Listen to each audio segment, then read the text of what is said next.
Well, I know she'd much rather be coaching softball right now, but it's great to catch up with the head coach of the Penn State softball team, Amanda Lehotak. Coach, how are you holding up and how's everything going? Hey, well, it's good to see you. It's good to always see a friendly face and, doing okay. Kind of doing like the rest of America, kind of, just keep moving, find a daily purpose and doing everything we can to talk to our team and create a new routine, and also being a teacher, a stay-at-home teacher right now to my daughter. So it's been an interesting few weeks, but we're doing all right. Well, I know you were sharing with me too beforehand that there's just no normalcy right now, that you even have the hat on today because you haven't been able to go out and get a haircut. I'm dying to get a haircut. I have a lot more hair than you do. It's thick and it's a lot. I haven't had a cut since January, and it's like this big. It's out of control. I need it highlighted, and it's a disaster. So I threw a hat on. You joke about that, but I was on Amazon this morning looking for my own pair of buzzers, so don't joke too much about it. The way things were going for you, your team too, you were playing a challenging schedule. I know the girls were improving each and every day. How disappointing was it, considering the progress that you were making, to have the season cut short when it was? Honestly, it's heartbreaking. We were kind of right where we wanted to be. We were growing in a lot of areas. We were getting better every game. We weren't making the same mistakes twice. It was the toughest preseason schedule we'd ever played in program history. It was a top 50 strength of schedule. I was happy. We were relatively healthy, minus influenza B a few times and, things like that. But really, we were a week out from heading into conference, and right where we felt like we were just starting to click. Being able to practice outside in Florida and have it all taken away was something that, none of us will ever forget. What was it like? Because you were in Florida with the team, you had to travel back, and when they got back, it was an immediate turn around and go home for many of your players. We all kind of have our different stories. Actually, Tripp, I had to fly home. My stepfather passed away, so I flew home to attend my stepfather's funeral. So I actually got the news. Everything was canceled, and the team was told after my father's visitation. So I just had that, then trying to catch up on text message, and then trying to connect with the team because, I had my own personal stuff trying to be with my family. So it was a really unique 72 hours that happened a couple weeks ago now.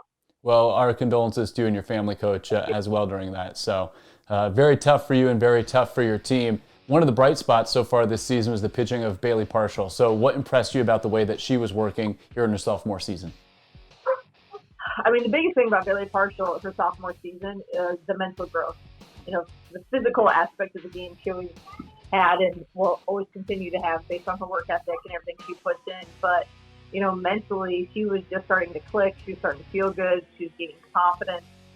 She wasn't getting beat, twice by same batters, which was a big thing. And that kind of happens to freshmen sometimes. And so she was just really kind of getting ready to peak heading into conference, and she just felt good. She had just pitched a phenomenal game against South Florida on that Wednesday night. I think they were receiving votes in the top 25 and held them to 1-0, I believe. And we were just clicking. And sometimes as a coach, you can see it happening. So I feel for Bailey Partial because I know she was kind of feeling it, kind of getting ready to go to Indiana the following week. But the good thing is, we'll be back and everybody's healthy. How have the girls handled the news, and what have you gotten from them from your conversations now as a few weeks have gone by, your conversations, the meetings that you've had on Zoom? Your book club, I know, is continuing as well. It's kind of like anything. There was anger, there's disbelief, anger, kind of the positive attitude because you have to. And I think now, some of the book clubs really just felt, all right, when we get back to work, this was a life-changing experience that we always talked about. You don't have to be here, we get to be here. And then when something's taken away from you, you realize you do get to be here. You get to get your butt kicked by a coach every day, by a strength coach. You get to travel, and sometimes your plane gets in at 2 a.m., but you don't have to do that. You get to do that. So a lot of them have talked about just going into next year, you're never going to complain again because you'd always joke, well, what if it was your last game? Well, we have 4 seniors that was their last game, and nobody knew it. Nobody saw it coming. So I think it was a very humbling experience, and I think they're going to do kind of what Penn State does best, and that's make the best out of it and come back full force. Well, I heard your daughter Dylan in the background a little bit. What's today? Math, science, social studies? Did a little reading and writing today. We're learning how to ride a bike, so that's coming up today. About actually as soon as we get off this call, because the weather's really nice. And then her school's been great. They do a morning Zoom every morning, and do some sharing on that. So I am messing up all the math in the world though, because I make her carry the one. That's how I learn. That's not what they teach. So I'm sorry for her teachers going to the future, but I completely destroyed math in her little head. Well, Coach, we'll let you get outside, enjoy that weather. It would have been a great day for a softball game. Let's catch up again soon. Hey, thanks, man. Thanks for your time.